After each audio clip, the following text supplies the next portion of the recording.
up on your computer Okay. or on your, wherever you can find it. You can't bring Right. I it. did it. I did download it. Let me see. Okay. Message plan. Okay. Got it. Okay. So basically, that is what we have to work on together. It's the mentor training program, and it's like 45 days we regroup, and then 90 days is the part of the process. So, Okay. and you did that Faculty 101 course, right? Yes, that's the course I had to do prior to interviewing, right? Right. They had to go like Yes. on the discussion board, and okay. So that's Yes. a great way to introduce. I'm not going to go read through all this, but so where it says a basic overview, you can go ahead and read our, I think I said go through the faculty handbook and the student handbook and read the mission. And do you have any questions like who our students are? I can tell you a little bit of history of the program. Yeah, if you don't mind, tell me a little bit about the students. That would be helpful. Okay, so I was hired in 2015, which pretty much it wasn't quite the beginning of the program, but it was towards the beginning of the program. And Eaglegate College at that time, before I came on, was I'm from Wisconsin, but we also have a home in Florida, so we go back and forth. And I'm in Florida right now, but in Wisconsin we say ADN, Associate Degree Nursing. Out in Utah they say AS, but it was a 2-year nursing program, and they had a RN to BSN program, and then they changed it to a total BSN program. And the previous director, our program director, was Dr. Lois Hine, and she's brilliant. She's able to write these programs and get accredited, and she does a really good job. So I personally feel this is a really tight program that is just got some. It's really well run. Unfortunately, Lois did leave, and Carol is our new dean, which is fine. I just had a lot of respect for Lois because she was so smart. Anyway, so this program is located in Utah, outside of Salt Lake City. There's 3 campuses, which are 3 separate campuses. So there's Provo, Layton, and Murray. And when you look at your assignments, you'll have like YLP or YMP or YP. That relates to which campus you're on. So M would be Murray. I know in the class we're working with together, I have the Murray group students. So I'll have to look, but you probably have Provo, or you could have a Layton in there. Anyway, the school did start out as a Mormon-based school, but since it's been sold now to Unitech College, it is run by Unitech, which is out of California. Most of our students, it's a half on ground and half online. So they do they've changed the program a little bit. So they do their gen ed courses online up front, and then they have like 2 years of clinicals, and that the purpose is that California has such a nursing shortage. They were hoping that people would start out in California and then come to Utah to finish the program. So it's changing a little bit in the type of students that we have. But that's basically it. Do you have any questions about that? No, I don't think so. Okay, so then I'll go through the student resources because that's all in the on our home pages and that type of thing. So, and I will go through the syllabus and everything. So we'll be going through what's on this page. Orientation. Okay. It says faculty training. So 4 times a year, we have quarterly in-service meetings. The last one was in August. So there'll be another one, I believe, in November. And that is the whole online faculty gen ed. Everybody gets together. In the past, they've been about 2 hours long. It's usually like on a Monday night. And people a lot of times we're asked to present. But it'll be basically discussions about how to keep, online education, that type of thing. That probably could change because Unitech has a different thing, and you'll be getting these where there's webinars that we can attend. So I'm not sure if that will continue on in the future or if we'll follow the format that Unitech offers. So, Okay. other than that, I should probably introduce myself a little bit better than I just did.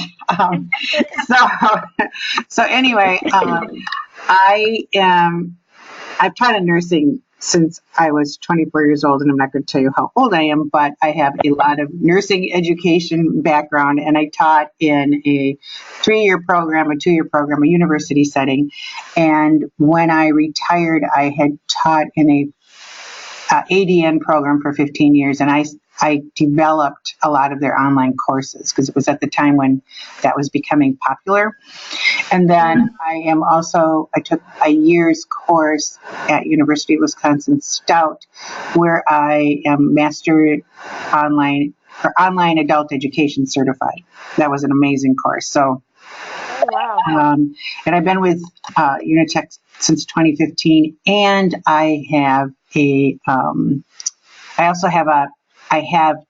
on the Aspen University faculty. I don't really teach there anymore, but I've just kept them in my resume, that type of thing, because really this is a full-time job. It will keep you really busy. So why don't you just tell me a little bit about yourself before I go on? Sure. I've been in online education since 2008.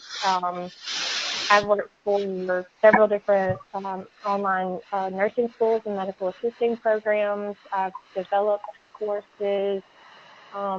Excuse me, I have a bit of a cold, so you have to excuse me.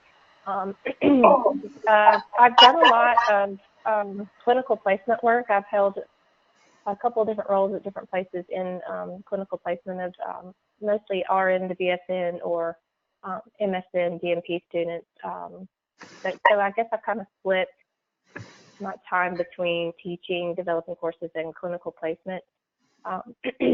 I haven't taught in an ADN program for about 10 years, so I think that's where a little bit of my nervousness comes in. When I saw this course, I was like, oh, okay, I'm going to be learning too. So now you said you used Canvas though, correct?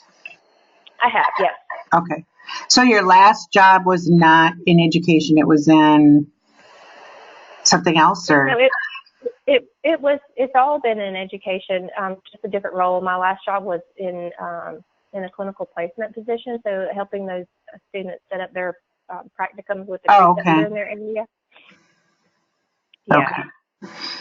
All right. I'm looking at this faculty mentor thing, and I basically think we can go through everything that's listed there if I go through the syllabus and that type of thing. So I'm going to close out of that, and I'll bring up you'll see this on the recording. So this is how I have it's hard for you, I'm talking like you can see this. When I click onto Google, I have all my apps up at the top. So I can just click on whatever I need quickly. The Canvas one is the one you're going to be using the most. The other one's called Campus Nexus, and that is where we take attendance. So just park that information for a little bit because that's a whole nother discussion. And then we have ADP, that is the new, that's through Unitech, and that's where you log in and do your continuing education credits and that type of thing. And then we use VitalSource for our textbooks, so that's always a good one to have too. So we'll go to Canvas, which is where your classes are, and the first thing that comes up is your dashboard. So I have your 2 classes on with me, just in case you have any questions, and then so let me just go back to that, and I can tell you what campuses you're on. You have Layton, and it looks like you have part of Layton and Provo. So Layton and Murray's on-ground dean is Andrew Neidigger, or Andy Neidigger, and Provo is Margaret Erickson. So you do end up communicating with them at times, mostly related to students who need an extension, or very unfortunately, students you've caught plagiarizing. And I'll get into that, but we've had a little bit of an issue with that. And part of the reason is we started using Turnitin. Are you familiar with Turnitin? Yes, I am.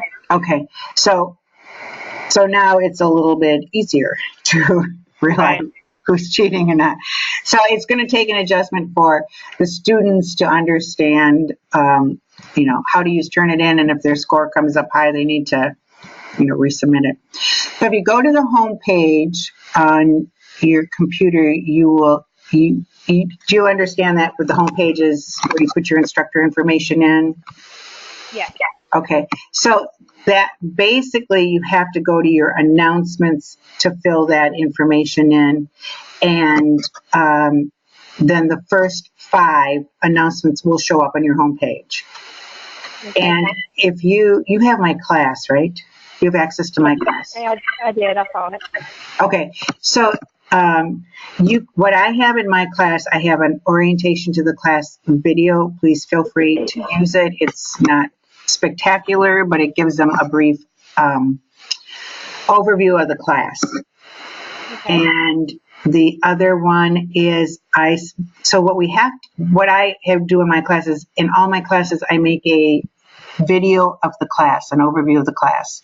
But we are also required to have a meeting every session with the students. So I have this orientation to the class, and then my meeting is basically a question-answer session. It's not going through the whole class. It's hopefully you watch the video, and then what are your questions? And I have it set up for this Monday at 5 o'clock Mountain Standard Time. And if you want to copy and use that same link, we can do the meeting together. Oh, okay. And then you can kind of see what it's like and go from there. That would be awesome.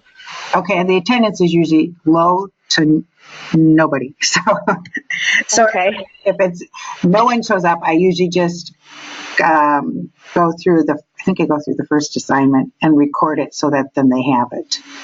But okay.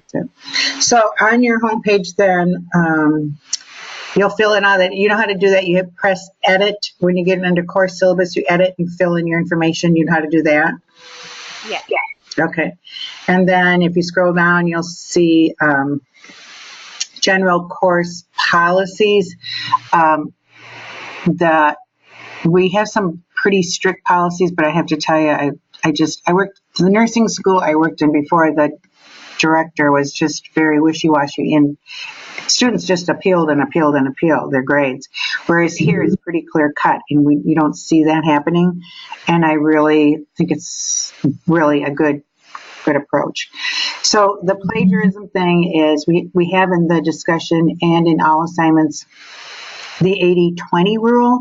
And what that means that 80% of their work has to be in their own words and 20% has to be, can only be a quote. Now that includes some students will try to copy and paste and not put quotation marks around it, thinking you won't know. But usually you can figure that one out pretty easily by the language that is used. And it's kind of tricky. We do that in discussions. In discussions is where you see it most. And what we do with the discussions is I usually just open up a Word doc, and then I copy and paste the whole discussion, and then remove. So if they have 300 words, and then I take out the part that's not quoted, and if they have over 60 words quoted, then they lose 5 points in the discussion rubric. So, and I can put an example of that in here because I can go back to one of my other classes. Professionalism class attendance, we do take attendance, and that's in that Campus Nexus thing, and I'll include that in the video. All assignments are due on Sunday evening, 11:59 p.m. Mountain Standard Time. That includes discussions and assignments and quizzes. Discussions and quizzes cannot be submitted at all late. If it's not in on time, they get a 0. If they can do assignments, so let's say they have 2 written papers in here. If they can submit an assignment late up to Wednesday, but for every day there's a 10% grade reduction. So Monday would be 10%, Tuesday would be 20%, and Wednesday would be 30%. Okay. And you will find students will submit it that late, which is really sad because at that point their grade is already failing, but at least they're getting some points. Okay, let's see. We don't give any extra credit, and you might get students that will request, it's not unusual, at Sunday night at 11 o'clock, my computer broke down or something happened or I am sick. And we cannot give any extensions. And when that happens, usually I'm in bed by that time anyway, but if they do request when I usually just say I'm very sorry to hear about your circumstances. I am not able to give you an extension. You can please submit your assignment and follow the late policy. If they really do have an extenuating circumstance, they can go talk to their on-ground program director, and then they can make that decision. But we can't make that decision because we don't really know what's going on. Right. And that makes it easier for us too. So, and you will have that, and sometimes the person's is telling the truth. They are very sick, but there's nothing you can really do about it. You just have to say, no, I can't. I'm really sorry. But then my feeling is they can always go in and talk to their dean and say, here's the proof, or I was in the emergency room, and then you can give them that extension, or we agree to that extension. So if you're going through the syllabus, it talks about attendance and participation.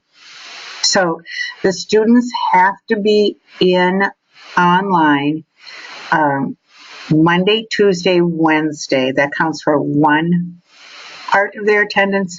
And then Thursday, Friday, Saturday, and Sunday counts for their other part of their attendance. And we actually take that attendance. So, and that's basically used for some federal something or other for payment, financial reasons. But I know Tina from Unitech is working on it to get it linked somehow, so we won't have to do that. She said by Thanksgiving we won't have to be doing it. So, it's not that bad. It's just more tedious. But But I have a routine. I'm a very early morning person. I like to get up, get this done, and then go on with my day. So I will get up at sometimes 5 in the morning and do my attendance. Anytime after midnight works. And it's a minute, but I'll show you how to do that too. Okay, and then just so you know, they're not to post earlier than the Sunday before the week for discussion posts. Most students don't do that. It's very rare that happens. But remember, they have to be in for attendance during those certain time periods. So they really should be posting Monday, Tuesday, and they have to post by Wednesday, their initial post. And then they reply to 2 other students after that. Okay.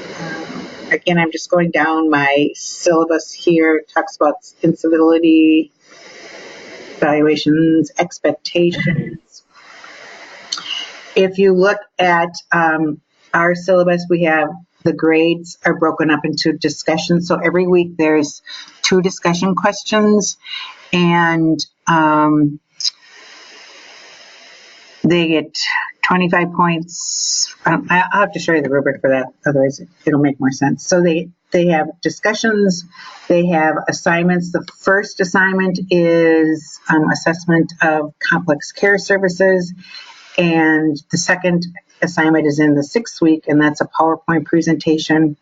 And then they have weekly quizzes and ATI practice test. And they have a final comprehensive review that they do online. So that's basically what this course is made up of.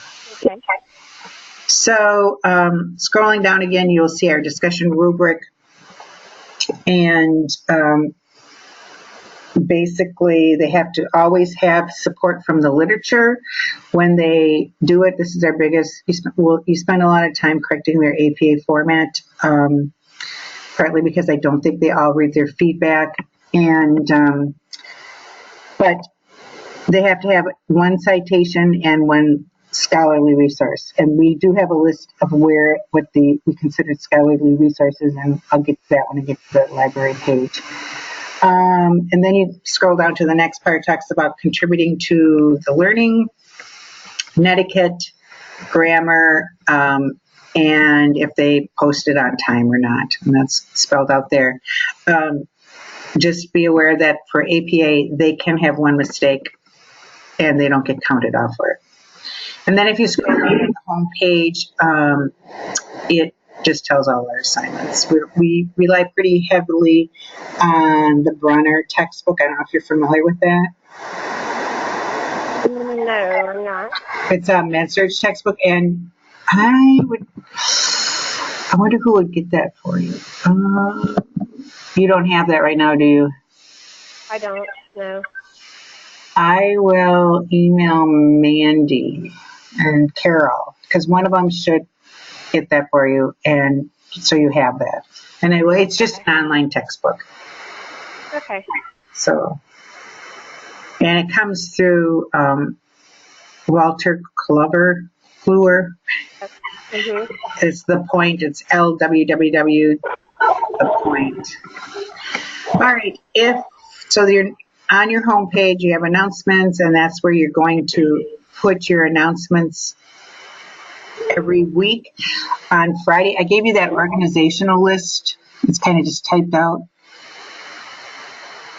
Just a sheet of paper.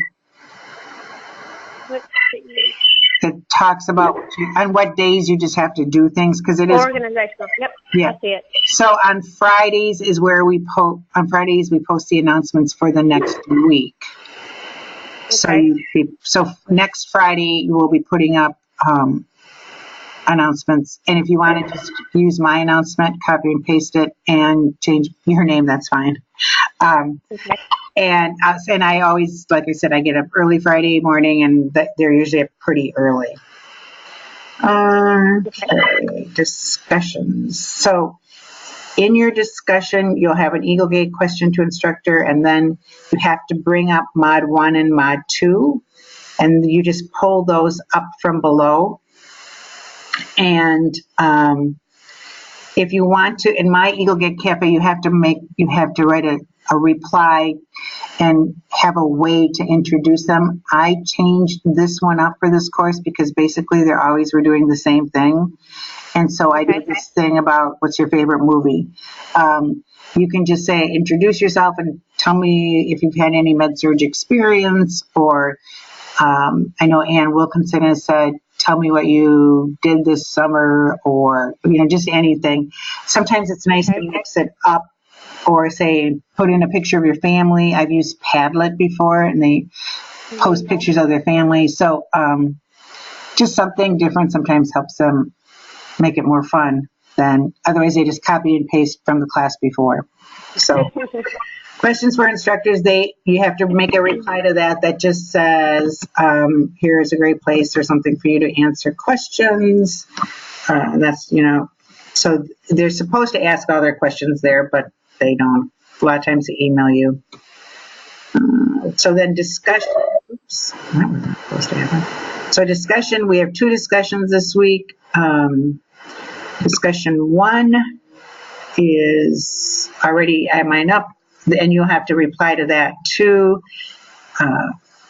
And that's already in my class, so you can just go ahead and use those. The other thing I wanted to talk to you about was the Pages tab, and that has all the student resource information on. And if you go under library resources and scroll down, They have LIRN, which is a great library resource. Okay, why did that come up? Oh, I went under APA writing, and that's also very good. It gives them, this is not, for some reason, Can I go back to the discussion and ask you a question? sure. Do you or do we need to do that initial reply each week to kind of set up that week? Is that how that works? I'm not quite sure what you mean. Like in the 2 discussions in week 1, you said to do a reply, and I looked at yours yesterday where you kind of set up the week and talk about some content. Yes. Do we do that every single week, or is that just a week 1 thing? No. Every week every week you'll be, on Friday, you'll pull up your next week's discussion, and then you will copy and paste your reply into that. So there's always like a initial blurb, and then you, and in this class, we have layered questions, so you're going to have to look at your alphabet and divide it up. If you've got 21 students, 7 will answer, A through G will answer this, and you have to look at how it's dispersed. You might have the end of the alphabet, so it could be L through P, and so you just have to look at that. And when we get there, you can just ask me that question, if that doesn't make sense. Or I can show you one too. If on the LR Pages tab, if you go down to the LIRN, it shows you where it says do not use these websites. So you kind of know with the students. Oh, great. Do you have any questions about any of that? No, I don't think so. You know what I could do is I'll bring up just an old class. So you can and it'll be on this recording, so you can see what I'm talking about. Because to me, that makes more sense than me sitting here trying to tell. Thank you. All right, so when did I teach this last? Here we go. So I taught this class in last March. So I'll bring up a discussion. I'll bring up week 2 discussion for an example when you look at it. And that one probably has the alphabet divided up. Okay, here's a classic example. This one, they weren't supposed to do it this way. It was supposed to say group 1, group 2, but then if you go down below, you'll see in my reply, it says if your last name begins with A through R, and you have to change that whenever we have a discussion question that has more than one discussion. All right, and then do you have any questions about the class itself? I don't think so. I can promise you I'm going to have a lot of questions once I actually start teaching it. So what you want to do is, in the next day, if you can get it done today, and I'm really sorry you don't have power, is get your announcements up, get your syllabus done, and get your 1 and 2, the discussion board, do the Eagle Gate question for the instructor, and put up mod 1 and 2. Okay. I should say that different. Mod 1, discussion 1 and 2. Right. So at least then the students can get in the course, because the classes, I think, and then you have to publish it. There is a checklist that you have to go through, and I will send that to you, and that will help you make sure that your class is ready to go. And if you want, you can call me and I can check it out before you publish it. Okay. Or send me an email or something. The other thing I want to just show you on this video here is attendance. And this you'll probably have questions. It took me forever to figure out attendance. And I don't know why. So it will be under campus next. Maybe I can send you the link so you can put this up. But you're going to have a login too. I'll have to ask Mandy if you have that already. So you'll see this when on the video. But anyway, you go into campus, Nexus, and you'll click on your class. It's at the bottom. and you click on the day. I really can't do it right now just because there's no day to take attendance, but you click on the day of attendance, your class will come up, and then you will be able to say if the person was present or absent. Okay. And the other thing I didn't mention to you is how you find out if they are present or absent. You would be in your Canvas or in your class, and I'm showing this to you right now so you can see it. Where to go? Okay, so you're going to go in your class, and I'm in my class right now, and there is View Course Analytics, which is right on the right side of your screen, and all your students' names will pop up. You scroll down, and then you can, it'll show you a bar graph, they're empty now, of when they attended last. And you have to go through each name to make sure they were there between Monday and Wednesday. I usually look at the date,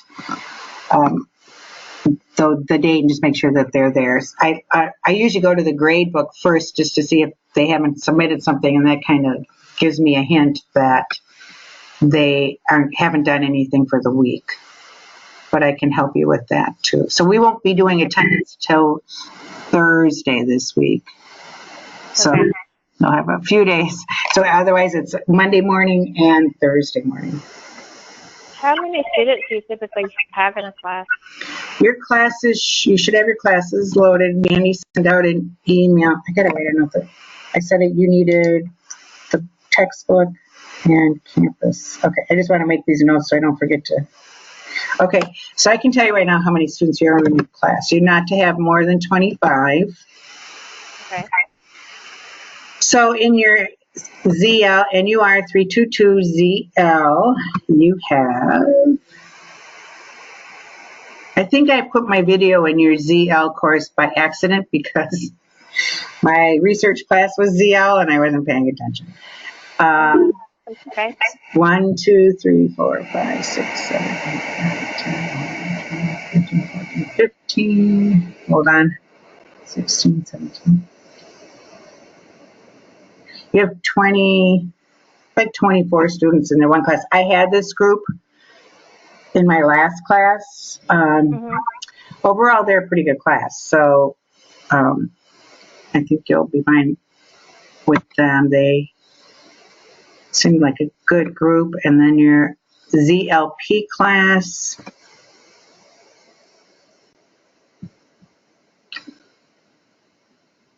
Looks like you've got probably about the same amount. Okay.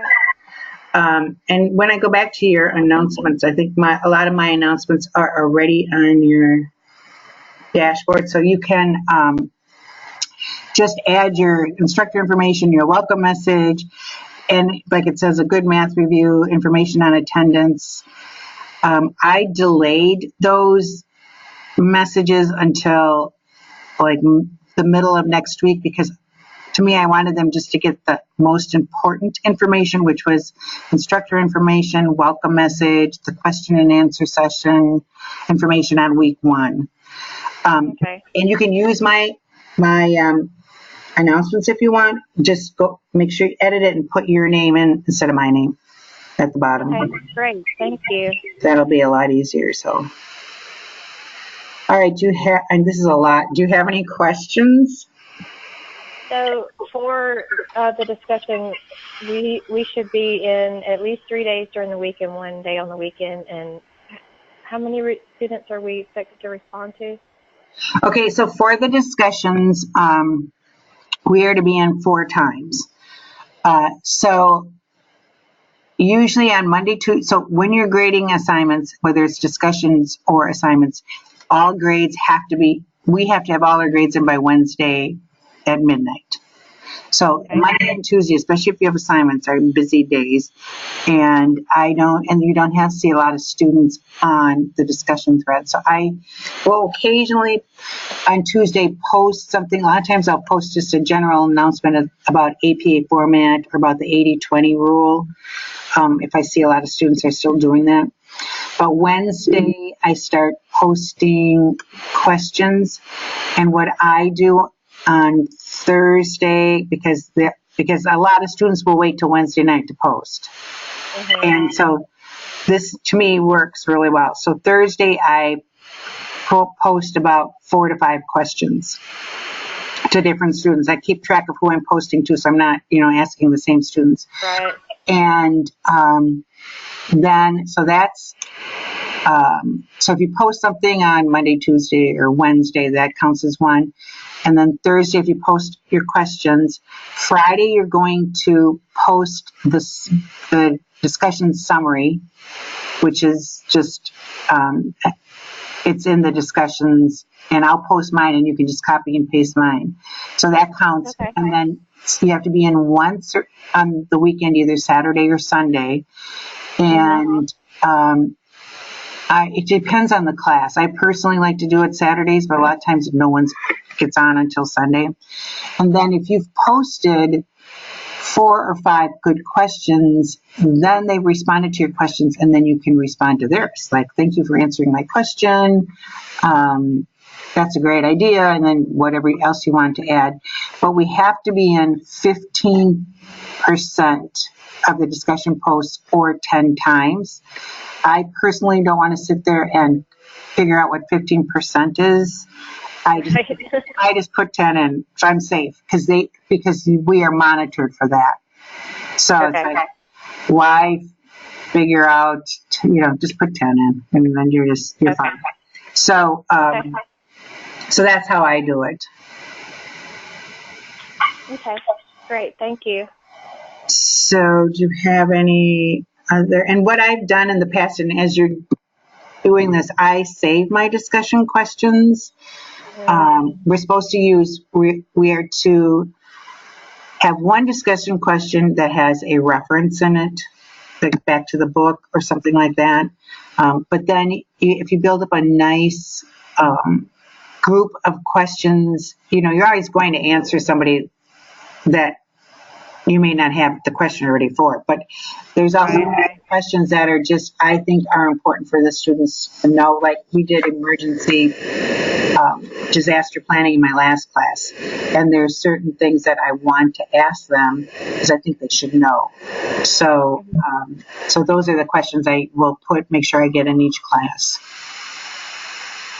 Okay. Do you have any questions? That's a lot of information. It is. I will have questions as I'm actually teaching.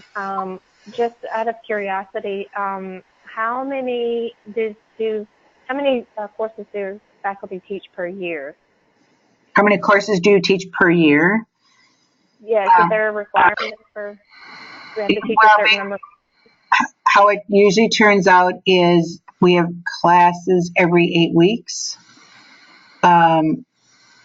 So I think that's 8, 16. How many sessions is that in a year? 32. I'd have to figure it out. So we have some breaks. Like this, my last class just ended on Wednesday, and this class starts on Monday. But then we'll have a break over Christmas. And you always have 3 classes. Always have 3 classes? Always have 3, never any more than 3. So, and usually what people do is, and you might, it's kind of nice to try different classes, because that way then you sometimes you find your niche of what you like and you don't like and that type of thing. So does Carol assign the classes, or is there like a sheet where we post our interest in specific classes, or how does that work? Yes. So in the past, now again, Carol's new, but she's pretty much following how Lois did it. She sends out, in the past, they will send out a list of the classes available, and people will sign up for what they would like. But that doesn't mean you're going to get it, because then, just because you're the first person on, do you know what I mean? Doesn't mean. Right. And so then we usually have discussion about it, like, what about this, or that type of thing. Okay. So, because we have community, we have aging populations. There's a lot of different types of courses. So. Okay. And then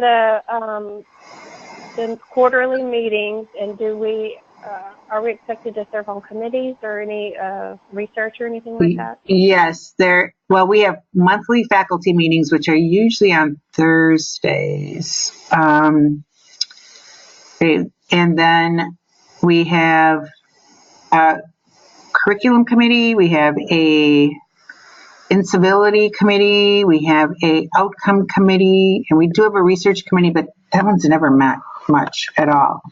So Carol will probably let you know which committees she wants you to be on. I can send you and ask her.